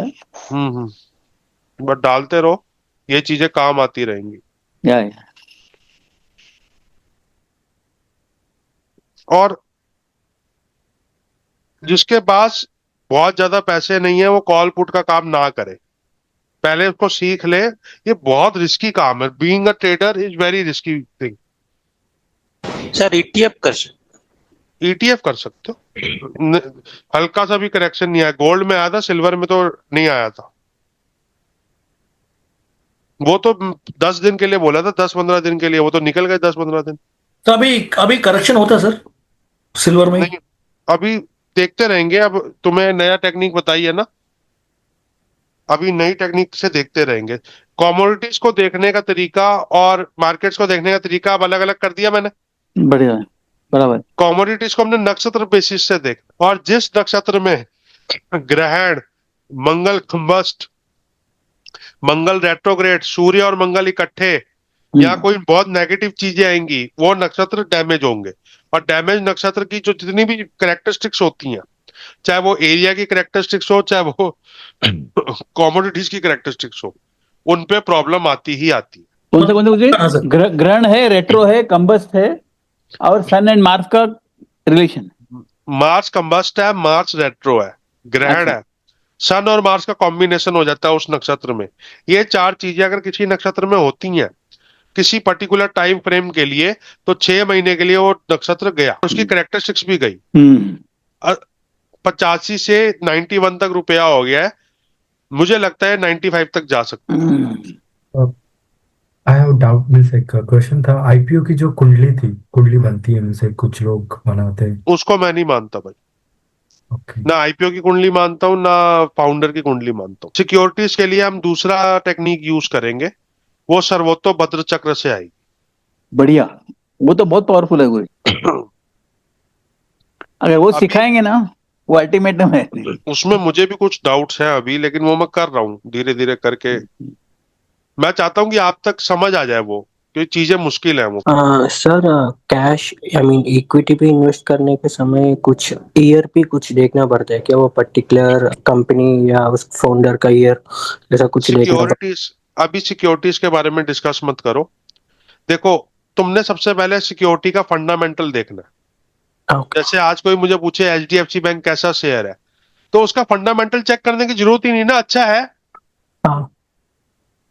कोई पूछे एसबीआई कैसा शेयर है, लेकिन जिस शेयर का तुमने नाम ही नहीं सुना, जिसका जो माइक्रो कैप कंपनीज होती हैं, मैं उनके, चाहे वो तुम्हारी अच्छी भी आ रही हो, तब भी मैं उनमें नो बोल देता हूँ। तो फंडामेंटल्स देखने बहुत जरूरी होते हैं, टेक्निकल्स देखने बहुत जरूरी होते हैं, एस्ट्रोलॉजी देखनी बहुत जरूरी होती है। सिक्योरिटीज और शेयर्स को देखने का तरीका थोड़ा अलग होने वाला है, अगर इंडिविजुअल शेयर्स देखने। और ट्रेडर का काम इमोशनल होना नहीं है, पैसा कमाना है। और मेरा ये मानना है 2026 is the year of chemical stocks. इसकी वजह बाद में बताऊंगा। अच्छा, बढ़िया। हाँ, जितने भी केमिकल रिलेटेड स्टॉक्स है, अगला साल उनका साल। सर वो एक फाइनेंशियल रिपोर्ट भी तो लॉन्च करने वाले थे आप। अच्छा रहेगा। हाँ भाई, अभी से खरीद लेंगे तो केमिकल स्टॉक नेक्स्ट ईयर बढ़ सकता है। अभी मत खरीद, अभी बेरिश पदा है, थोड़ा गिरने दे किसी चीज को। जल्दबाजी ट्रेडर की सबसे बड़ा वो है। हाँ, वो नीरज अग्रवाल कह रहे थे ना सर आप, क्या कह जनवरी रहे में हैं? लॉन्च कर, फाइनेंशियल रिपोर्ट कह रहे थे। हाँ, वो भी। जो मेरे को ये फीस देगा उसकी फ्री है, उस पे फाइनेंशियल रिपोर्ट वो इंक्लूडेड है। लेकिन मान लो 10 लोगों ने मेरे को, 100 लोगों ने फीस दे दी, तो 100 लोगों की रिपोर्ट एक हफ्ते में तो नहीं दे सकता, लेकिन मार्च तक सबको दे दूंगा। जीरा राइस दाल को कैसे करेगी बघार के? काम करना है कि नहीं करना, एस्ट्रोलॉजिकली अगर तुम्हारा ये नजर आ रहा हो कि तुम्हें ट्रेडर नहीं बनना, तो मैं ये भी बता दूंगा, क्योंकि मेरा है कि कोई पैसा ना गवाए। फीस 10,000 से कम ही होगी। सर पेटीएम से ले लेंगे? मिल जाएंगे, ग्रुप में डाल दूंगा, सब अपना वो करते रहना, डाउनलोड। इस संडे होगी सर क्लास? जनवरी में होगी अब क्लास, डेट्स में आपको बता दूं। सर कुछ एस्ट्रो वीडियोस का कुछ है तो बोलो sir, I want to even see astro का आपका वीडियो सर। एस्ट्रो वीडियोस, पंचांग पढ़ा आपने? नहीं सर। पंचांग का मेरा पहले देखो, फिर आगे बढ़ना। Okay sir, shall I message you sir बाद? हाँ, मैसेज कर दो। सर एक छोटा सा क्वेश्चन पूछ सकते हैं क्या? हाँ, बड़ा भी पूछ सकते हो भाई। सर एक्चुअली मेरा नॉर्मल सा एक क्वेश्चन है कि मैंने आपका पहले क्लास से मैं फॉलो कर रहा, आपने बोला है ना अगर हमारा कुंडली सपोर्ट नहीं करे तो उसको मत करो करके। हाँ बिल्कुल, मैं बिल्कुल बोला। मैं खुद ऑप्शंस में फेल हूँ यार, मैं 2 बार दिए जिंदगी में, दोनों तो बार फेल हो। अगर मेरे पास उसका नॉलेज है, लेकिन अगर मेरा फैमिली का कोई पर्सन का कुंडली सपोर्ट है, तो उसका डीमैट अकाउंट खोल के कर सकते नहीं कर सकते? इमोशनल होके काम नहीं करना। अगर जैसे वो मैंने तुम्हें बताया ना, तुम्हारा ये वो है, वो 1 करोड़, अगर उसका 1 लाख रुपए का नुकसान हुआ था, वो सिर्फ उसकी एफडी का 1 महीने का इंटरेस्ट है, मतलब वो 1 लाख मेरे मुंह से गलत निकल रहा है फॉर एग्जाम्पल, उसको 6-7 लाख रुपए इंटरेस्ट आता है साल का, तो वो 6-7 लाख का ही ऑप्शंस में रिस्क लेता है। तो अगर ऐसे काम करोगे तो कर सकते हो। ठीक है सर, ठीक है, समझ गए अब तुम्हारी सैलरी 50,000 है, तुमने 45,000 का ऑप्शन ले लिया, तो तुम सारी अमाउंट सेम नहीं होती। मेरे लिए 500 रुपए की वैल्यू अलग है, आपके लिए 500 रुपए की वैल्यू अलग है, और एक बड़े आदमी के लिए 500 रुपए की वैल्यू अलग। सर मैंने एक वीडियो में देखा है कि 3 पैटर्न काम करते हैं, 1247 और 58 और 369। अगर कंपनी के नाम के बेस पे ए पैटर्न में काम किया तो चलेगा मार्केट में? नहीं, मैं ऐसे नहीं करता। कंपनी का नाम तो बदल भी सकता है। जोमेटो क्या हो गया उसका नाम? एटर्नल हो गया। कंपनी का नाम तो बदल भी सकता। नहीं, बहुत दिन से मेरे दिमाग में ये सवाल था पूछने का आपको, इसलिए पूछा मैंने। जवाब मिल गया? Yes sir. बस। नीरज अग्रवाल जी पूछिए। सर मेरा ऐसा कहना था, जैसे एस्ट्रो इंट्राडे शेयर कैसे निकाल दे, जैसे आज शेयर ये चलेगा? इंट्राडे नहीं निकालना भाई, वो काम नहीं करना। 2-4-5 दिन के लिए निकाला जा सकता। हाँ वैसा ही। हाँ, वो आगे सीखोगे। वो स्विंग ट्रेड बोलते हैं गुरुजी। हाँ। मनीष जी। सर वैसे तो हम बहुत सारे कॉम्बिनेशन को मिला करके किसी एनालिसिस पे पहुंचते हैं।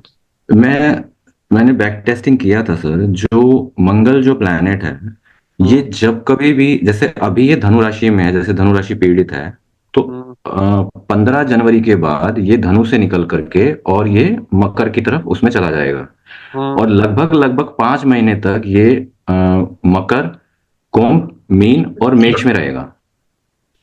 तो अभी हम देख रहे हैं कि दिसंबर में, करंट मंथ में, डिफेंस के जो शेयर्स हैं या मेटल्स, उसमें थोड़ा सा करेक्शन आया है। तो क्या ऐसा कह सकते हैं कि ये जो अगले 5 महीने हैं, यानी कि this is the right time to invest in defence? क्योंकि जब कभी भी बैक टेस्टिंग में मैंने देखा था, उसमें जब कभी भी ये इन 4 राशियों में मंगल रहा है तो डिफेंस पहले बढ़ गया है। हाँ ठीक है। डिफेंस से पहले हमें ये भी देखना है कि हमारी प्रिडिक्शन ये भी है कि एज अ मार्केट 10-15% मार्केट गिर सकती है बियरिश में। हाँ, मार्केट का तो हमारा बियरिश है।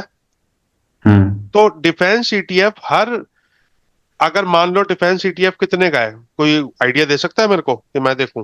हाँ, अभी 85 रुपीज का है।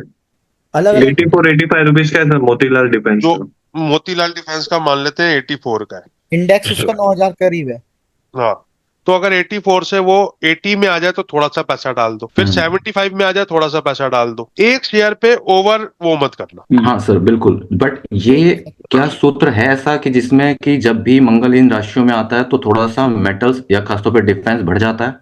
सिर्फ एक ये सूत्र क्या ऐसा जिस है? राशि में रेट्रोग्रेड या कंबस्ट मंगल आएगा, या जिस नक्षत्र में रेट्रोग्रेड और कंबस्ट मंगल आएगा, वो वहां पे पेनिट्रेशन तो करेगा ही करेगा। हाँ, क्योंकि 15 जनवरी से फिर 13 फरवरी तक कंबस्ट रहेगा। 13 फरवरी को ये कंबशन से बाहर चला जाएगा मंगल।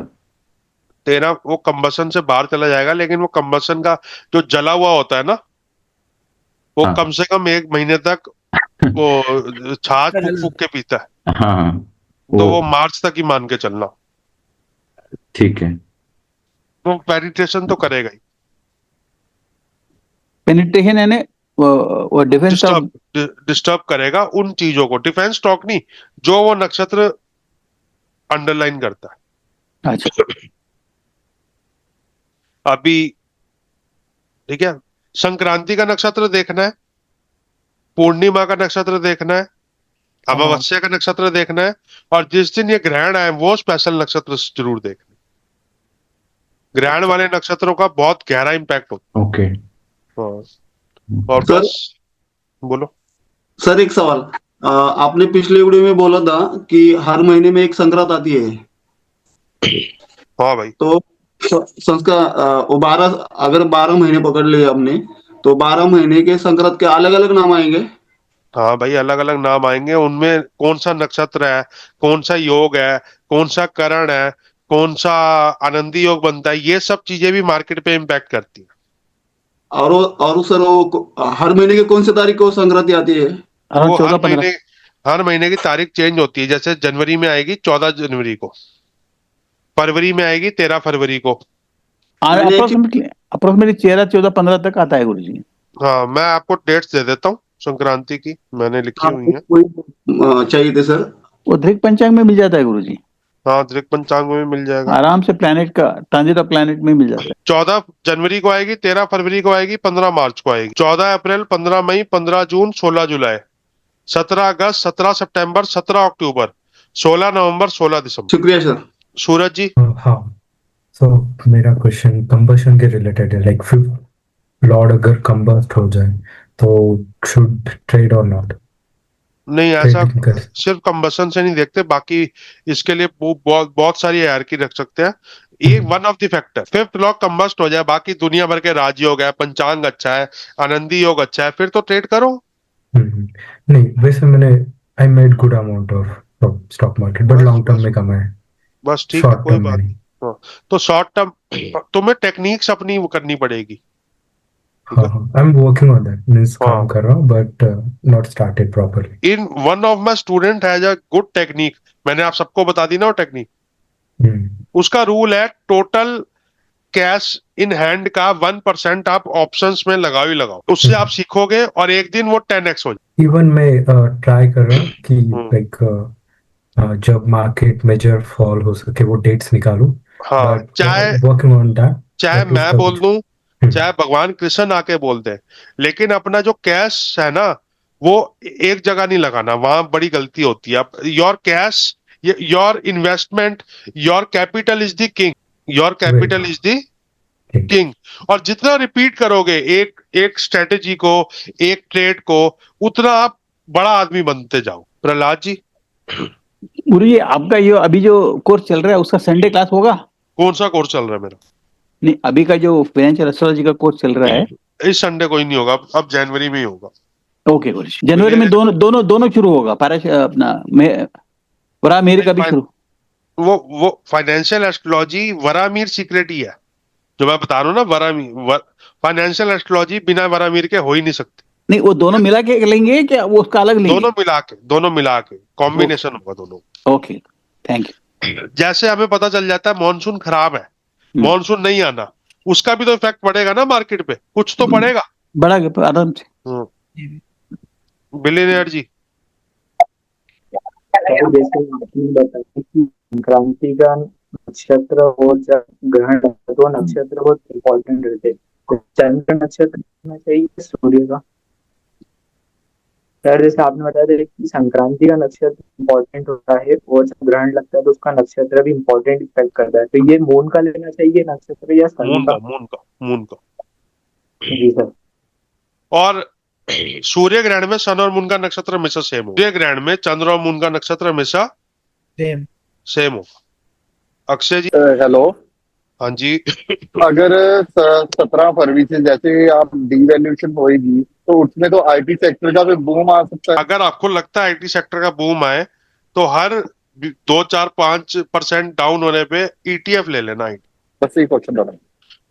बिल्कुल ठीक पकड़ रहे हो, क्योंकि ये डॉलर डीवैल्यूएट होगा तो आईटी सेक्टर में फर्क तो अच्छे में ही पड़े। टीसीएस का शेयर बहुत गिरा हुआ है, टीसीएस का शेयर लिया जा सकता है, वो कितना ऊपर से कितना नीचे आ गया। सर ईटीएफ ज्यादा बेटर है आई थिंक इससे, फिर भी आप ही शब्द इस्तेमाल कर रहे हो, ईटीएफ ज्यादा बेटर। भाई ज्यादा पैसा नहीं कमाना, पैसा कमाना है, हमेशा ये ध्यान। बस यही है सर, ईटीएफ उसमें है, हम लिमिटेड तो है ना, उसमें एक्सपोजर तो लिमिटेड है। बस ज्यादा पैसे कमाने वाला बर्बाद होता है, पैसे कमाने वाला कभी बर्बाद नहीं होता। चलो आज के लिए इतना ही रखते। जय श्री राम भैया।